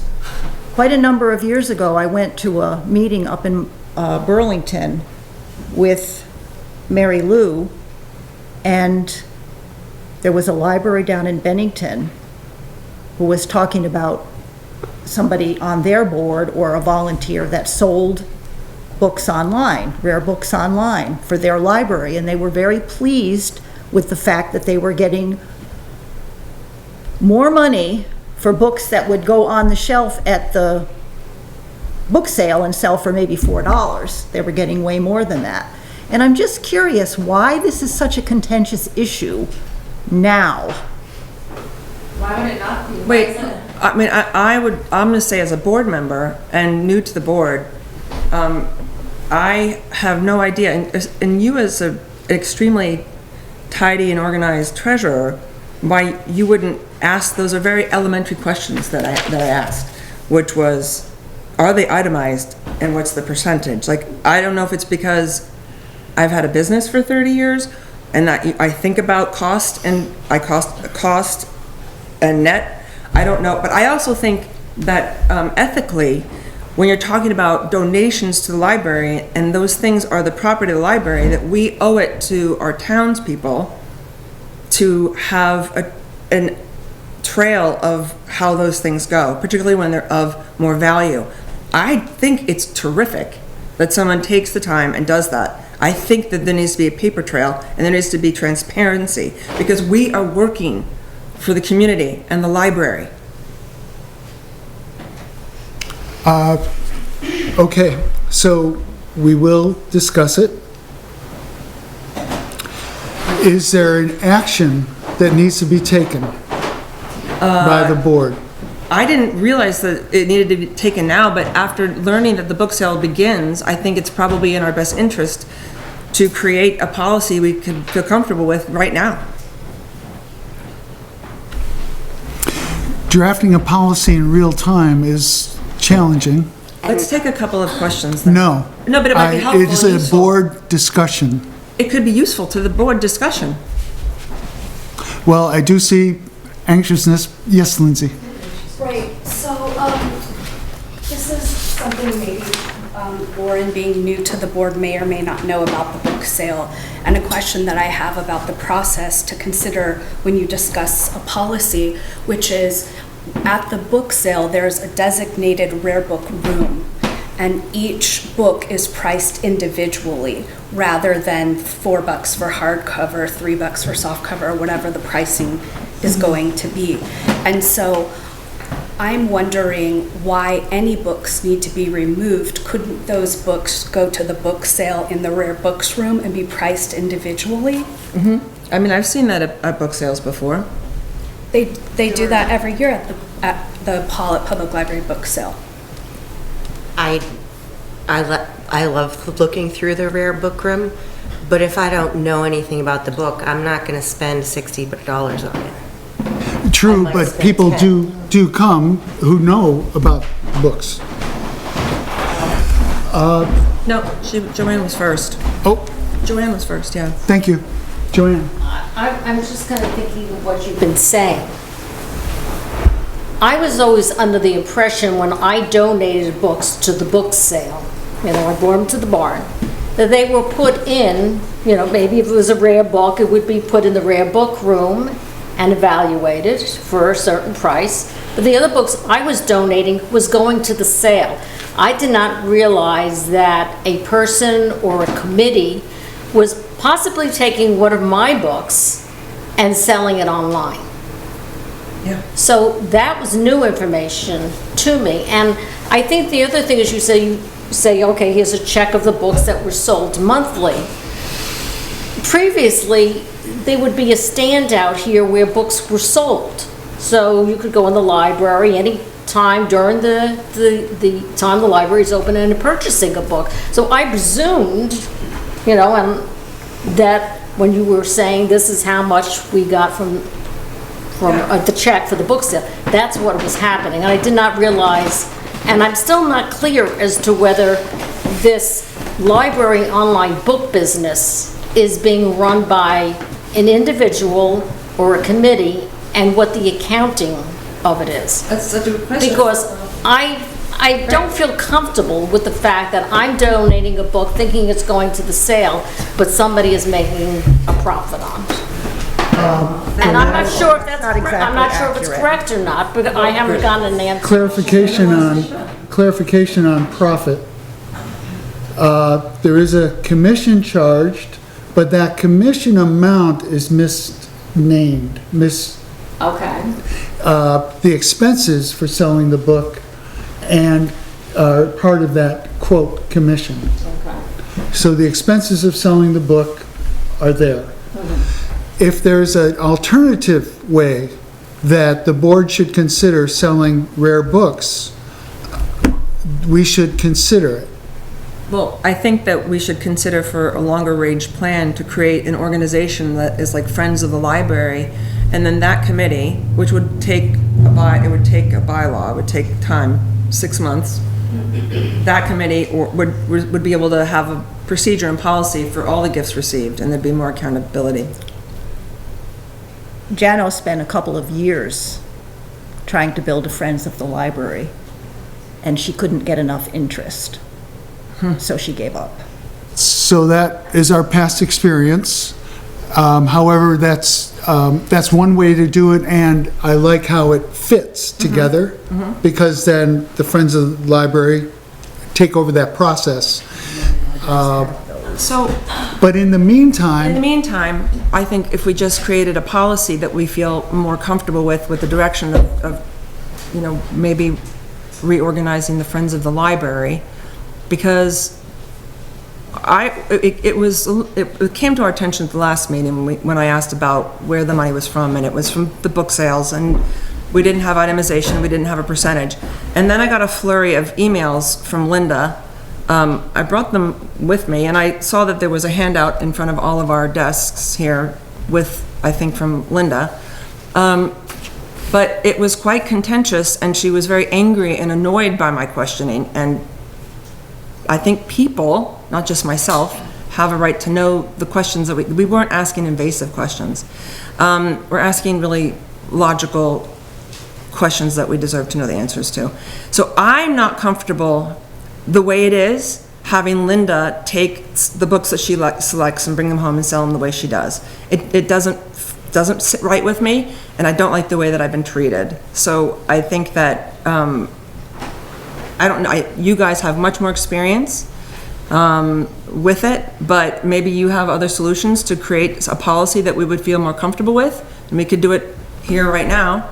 I think that's a good idea, because the way it is now is not okay.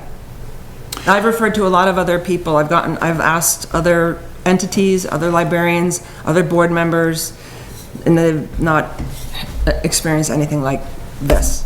so no one else does it this way? Not that I have ever found, no. And creating a policy here, real time, concrete, the result may be that we do not have a rare book seller. That would be appropriate until we have something that we're comfortable with to go forward. That would be a cost to us, a significant cost. But again, that's not, that is because of the way it's been done inappropriately. No, that is because we lost our rare book seller, and therefore there'll be a cost. That could be the appropriate thing, but Maybe. that's why Maybe we there's would another lose that rare, money. maybe there'll be another rare bookseller who would offer up their time and expertise and want to do it for us. We don't know. My understanding is in past history, again, doesn't mean that it's like that this way. Harley? But in past history, But the rationale you're using Excuse me? is inappropriate. In past history, they could not find anyone to do it. I understand. Now, that was more than Janet whatever couldn't number of get years. enough people to do Friends of the Library, but that doesn't mean that you do it the wrong way. Different thing. You might lose. You had someone who was capable of doing it and you fired her. She had a master's degree in library science with a specialty in rare books. The chair does Shouldn't not have done this recognize- job at no additional cost. Out of order. Specialist. Of course I'm appalled. You sell rare books. Out of order. Why not put them in the collection? Out of order. All right, I don't care. What would the suggestion for the policy be? Well, I wasn't able to find a policy on this exact thing because it's more bylaws, but I did print out something on gifts, so we could change wording. First of all, does anybody else want to speak to it? I guess I'm confused. Yeah. As to how this is, like, the amount of contention. When I drop off books at the book sale, I am happy to have them out of my space and out of my house. Totally. And I have no thoughts to where their next iteration is. I'm happy to donate them to the library to use freely. And I'm surprised that people have, if you're going to donate something that you feel is of worth and that you want it to be treated as a gift, you don't drop it off in a compost in an old milking barn. I agree with that. So I feel like these are two separate things. If somebody has dropped off a rare book that happens to be rare at Jed's, I feel like they're kind of, they have given it to the library to be done as we wish. I feel like from my perspective, having the rare book put online and at the availability to collectors who are interested in the book, who are willing to pay for it and know what it's worth, makes more sense for our library and our organization than having it molder away in the compost barn until until July when we can get around to it.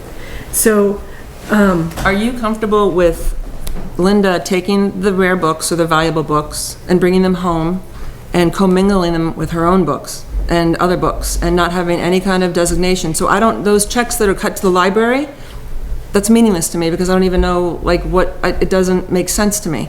Are you comfortable with that? I guess the piece that you spoke earlier that did speak to me was, okay, let's figure out paper trail. If a paper trail is what's necessary to make this above board, then sure. What's wrong with that? But the idea that somebody is dropping off a rare collection that we need to then appropriate into our collections and then care for, when people are happy to just dump it in a box and put it at the compost I think barn? that they are two separate issues, and that's why the Friends of the Library, if we were able to get that going, those are two separate things. But a lot of books are just dropped off at the barn, or used to be Edie's barn, or used to be, but it's still, the paper trail is important. But I mean, so can I ask a question then? Of course. Does there need to be a paper trail then for every book that comes in? Because what is the limitation I on think the that? paper trail needs to go with the books that are selected out and brought off premise to be sold at someone's home online. Okay. And not at the book sale. If they're not sold at the book sale. I think it's going to the book sale. And a lot of them do. I mean, most of them do. Of course, most of them, but some of them don't. Yes, true. I think what's inappropriate is that it's brought to a private home. I've never heard of a situation like this before. It was brought out of a private barn. It's taken out of a barn, but if those books are to be then If they're to be evaluated right. online and sold, it should be being done here at the library. Do we have a format for the accounting that is simple and straightforward and say, Put something out, I think, when we had talked about it before. yes, I have an idea for accounting Okay. that I think is simple and straightforward, and say, this is what the board requires, and we may lose the bookseller Okay. in that case, which would be as I mentioned, significant hit. Yeah. But if that's the way forward, that people then are comfortable with, that seems like a reasonable thing to ask. But I can say that there's the practical considerations, which is what I think of as a simple as dirt spreadsheet is not to other people. They use some free software and it's got formatting. I can't figure this out actually, or rather I look at it and I say, why is this so complex? Why isn't it simpler? Also, the commingling needs to be clarified. I agree.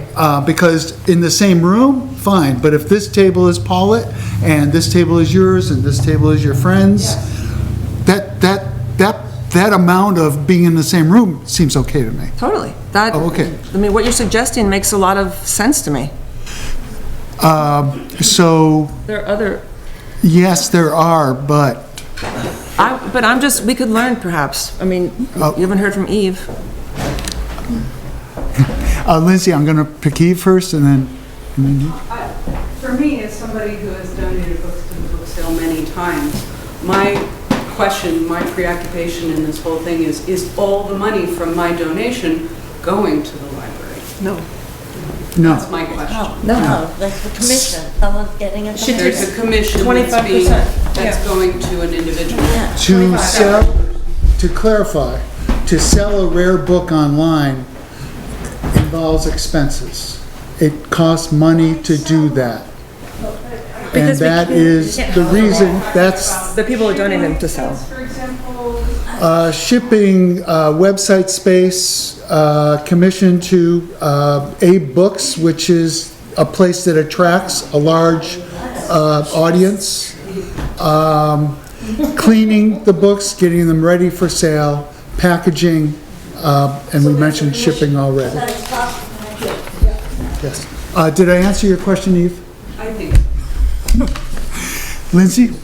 Right, so I think it's important just to reiterate and think about this in a way, sort of brass tacks.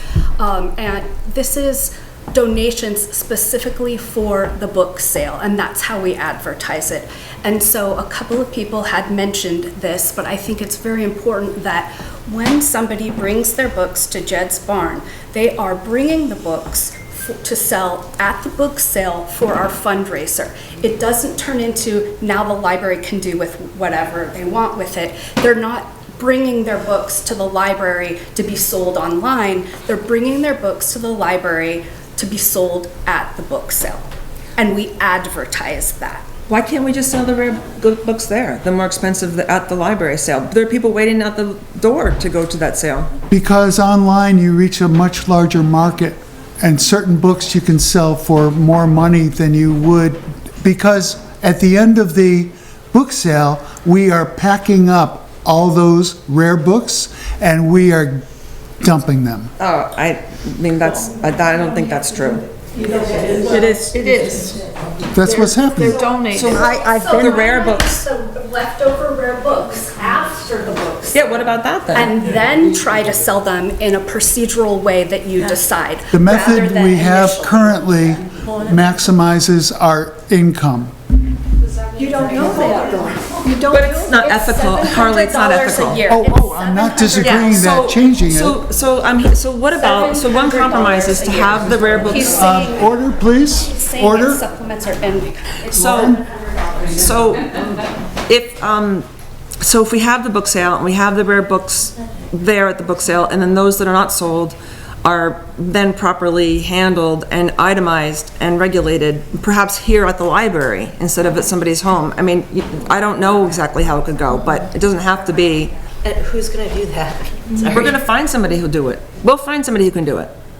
That assertion, I think, will be fraught with failure. I am not going to live in fear for not doing the right thing. We have to do this the right way so that this isn't causing this kind of discomfort. So the accounting, Yeah. I fully understand your point and I support it, but not. But Linda doesn't, you said. I'm talking about myself supporting that, but I'm differentiating that from changing, taking an online approach to selling the books. Because even if you're going to price the books in the rare book room, you're doing research on every single book to figure out right. what's it worth. And maybe we should get one of those apps that the people use at the book sale. There's an app, I know some other booksellers in our area, in the Pawlet, West Pawlet area that have expertise. So if someone's willing to volunteer, Yeah. and you find that person, we can talk about having this labor and adopting a different approach. But the accounting, let's straighten out the accounting, and the commingling issue, let's straighten that out also. As far as not selling the books online, I think that forgoes some library income that we could use. It's $700 a year. That's how much. Well, that's what we know about. Right, that's recorded. The last check I heard about, Are you serious? Yeah. the last check I heard about was $1,065. The last check we received for rare book sales It was was the whole, it was the year. for the year. Oh, 2023. I thought it was since the last report. Why wouldn't you want to itemize, Linda? Can I No, talk to you after this? I'd prefer not to have that discussion. Why? If itemization is what the board requires, we can make a motion on that, yes? The person in the back has been raising her hand repeatedly. I'm sorry. Monica? I just want to put in that as a consumer, when I look forward to the book sale, and I've been going for 25, 30 years, and I run to the rare book area, and I think a consumer should have the first choice, since it is a book sale. Community. The library. And they should have the first choice to this. Whatever is left over, a rare book, then sort through it. But for somebody to pull books, rare books, over at the drop-off, who are they to determine what books to pull? So one That is not, complaint to me, I heard very fair. about the 5 colleges book sale is they started letting dealers in the day before. That's fine, if dealers want to come, it's No, the day before the public was allowed, and they were complaining about that, and that supports your point. Let everybody roll the dice on finding a gem, which speaks to what Lindsay has been saying, a suggestion you've been making, that we don't separate them out and sell them separately, we sell them at the book sale. It's still gonna take some specialized knowledge, I think, to make it happen. You have a specialist in rare books, and you fired her. She's globally known. People from Europe, from Latin America, they go to New York Library on 42nd Street and get her advice. And this is an expert, and you just ignored her and you fired her. And here you are complaining and all of this, and I don't think it's appalling you sell them to begin with, frankly. I think much more consideration should be put. You've got all these rare books, spend a year deciding what you're going to do with them, and then treat it. Because if you treat the library with respect and have departments in the library that friends would be interested in, because if you want to be a friend of a library, you want a reason to be friends of that library. And if the library has nothing to offer except Harry Potter and books in Vermont, hell, we're in Vermont. You know, if it's mountaineering in Vermont or something specialist in Vermont, maybe. But to get friends, to get people who will pay real money to really put time, effort and their heart into a library, you have to have something to offer. And it's not money. It is something that scholars, that students, and just even the general public would respect.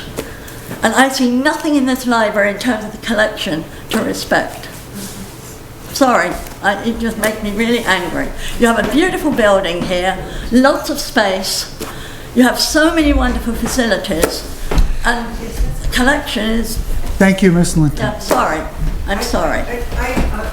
No, does anybody want to make any public comments who hasn't had a chance to comment yet? Are you talking about the book sale comments on to the director of the book sale, or are you in public comment? Oh, I have a payment to Gary Kupfer has been brought up as a topic that we aren't going to skip over. So I'm ending this discussion. We're not taking action unless somebody wants to make a motion on this, which it might be possible. I know. Why don't we make a motion to adopt a policy of accounting for, and I think this is also can leave us room for improvement in the future, but for now, going forward, especially because the book sale is going to be upon us, to make a policy to have the accounting, and I like what you had written before, Harley, about, you had like a byline of 4 items: title, date, cost, approximate, what it garnered, Yeah, all that. Reasonable columns, yeah. And then I think it's a good idea to sell all the books together, and then the leftover rare books could be going to somebody who wants to sell them online for more money if they don't sell. But I don't know if you guys want to put that in the policy now or not. Okay, that then gets rid of the need for accounting, if they're just being brought to the book sale. No, the accounting part would be for the books that would be sold online. But like if they're already going to be discarded because they've been through the vetting process of. No, they've been vetted. No, I don't think so. It doesn't make them invaluable. It doesn't make them not valuable. But one of the larger expenses of the library sale, I believe, is getting rid of the unsold books. No, it doesn't cost us. anything. Oh, okay. Yeah, it costs, we have to be there and do it. Time and effort. Right. Okay. Yeah, time and effort, but if we don't sell them prior to the book sale through this method that we've been using, and they show up to the book sale, some of them may have value and we may not want to discard them, but that takes knowledge and somebody willing to do that at that moment. It also takes somebody willing to then house all of the rare books until they find a seller. Where do the rare books go now? They're if they're over at Judd's. So that they're at Judd's right now, they're kind of just being picked through as the year happens. But let's say the book sale happens and there is everything that's on the tables in the rare book room that has not been sold. Mm-hmm.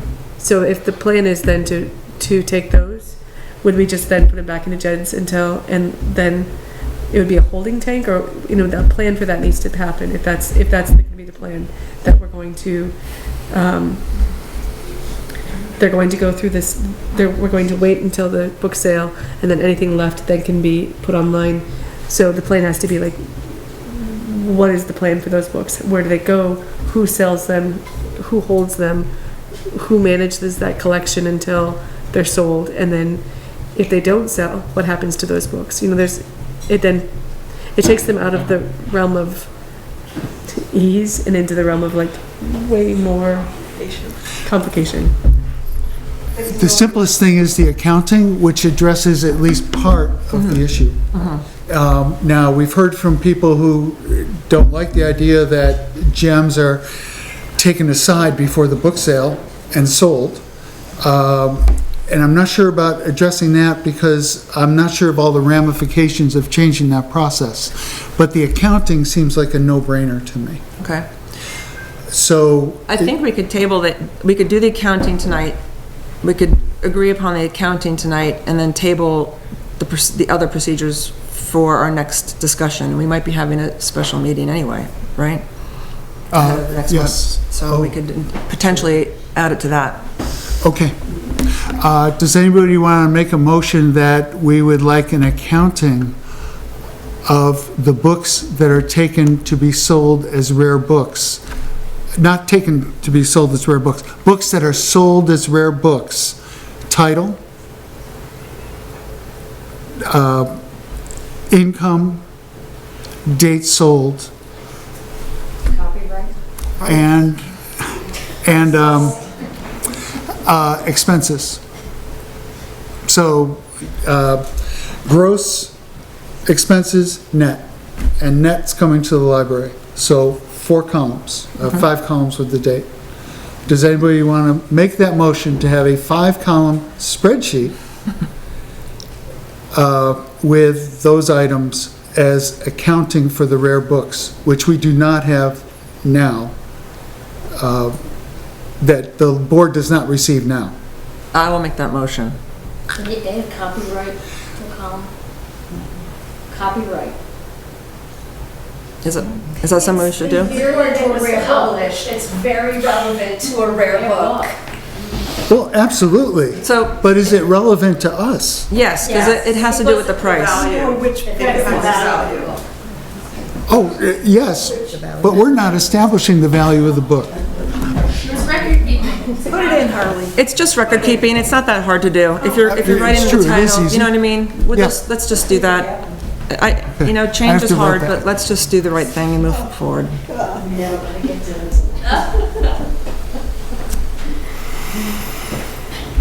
Two librarians telling you to do. Is there a second?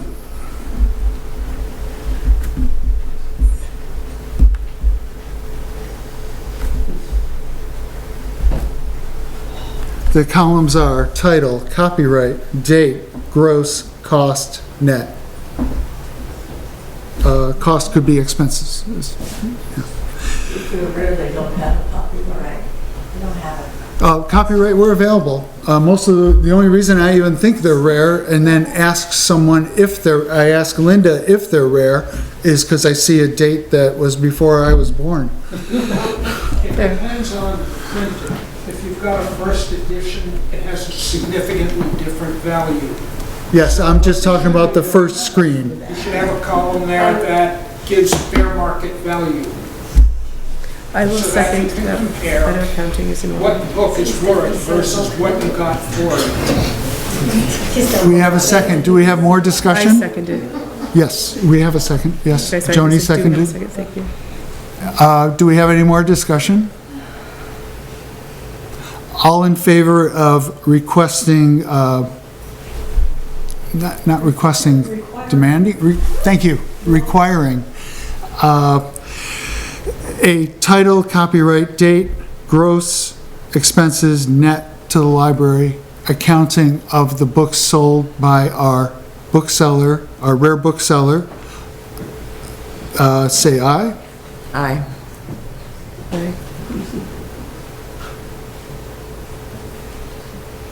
Aye. Anyone against it?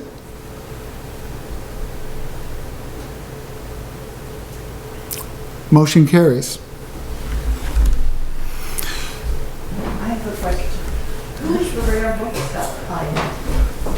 And I have. She's still taking I know, but are they knowledgeable? Yes, we are. As far as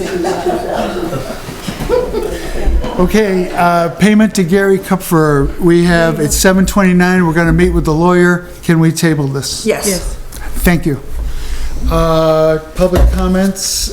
We've had a lot of public comments. I hope you won't feel ripped off by, Well, I do have a small public comment. My public comment is on the public comment. Both Grace and Joni said that they had the right to speak as public citizens, but they spoke to board business. So that wasn't necessarily public comment. That was, and I'm actually happy that they spoke because that was the first time we've heard their thoughts on the matter, but that took up public comment time, and it was board business, basically. it is my understanding that board members can make comments during public comment. As the public. Also a member of the public. No, I know, as the Yes. public, but you were talking about board business instead. Whereas you can weigh in on something like outside of your normal board activity or your board duties, basically. Yes, you can, but are you required to limit your comment to that? Is that the Well, point? it seems like it took up public comment time and it was board comment time. Okay, so in the future, we will write it in. I don't know. Move it over. Just move it over. Don't need to bring it because in. it took away from the public. Huh, Yeah. okay. Eve? You're right. Very briefly, I wanted to request, along the same lines as the idea of the donation of the books for the book sale, I wanted to request, other gifts are also given to the library. Yes. And I was hoping that a policy could be developed around that. I have a policy on gifts to the library, but I also think it's imperative that we try to recreate, I know that Jano tried and failed, but try to create Friends of the Library, because that's a separate entity, a separate organization that really governs all gifts and how those things are It'd be handled. lovely to have that, whatever the policy ends up being, have it be widely understood. We're gonna sign you because up, we're gonna sign you up, just so you know. Careful what you wish for. Yeah, because I know of at least two very significant gifts that were made to the library. One being a collection of sheet music that was donated by Jane Rink, who, if you don't know, she's deceased, but she created the violin program at the Meadowy. She created the scholarship program. She had an enormous collection of sheet music that was donated to the library. And the last I heard, Mary Lou was the librarian, and she was trying to get rid of it. I hope that that didn't happen, but she did not see the value of having that in this library, and my fear is it was just recycled, but I don't know. Went to Pennsylvania. Oh, to another library? To a college, yeah. Okay, well, I still think that's a little regrettable because it's not what she would have wanted. So that's why the Friends of the Library would be really helpful Yes. to govern those. There was things also a appropriately. large, That would have been a beautiful specialty. dollhouse that was We're going to, okay, brief, date of the next meeting. What was given back to the owner? The first week in May? It was not given back to the owner. It was given back to the family. Charlotte Jordan and Bill Jordan donated, Release. and they were offended. The next meeting is May 7th, unless it causes significant problems for a few, more than one or two members of the board. May 7th, 5:30. There'll be plenty of items for the agenda. We must go to executive session.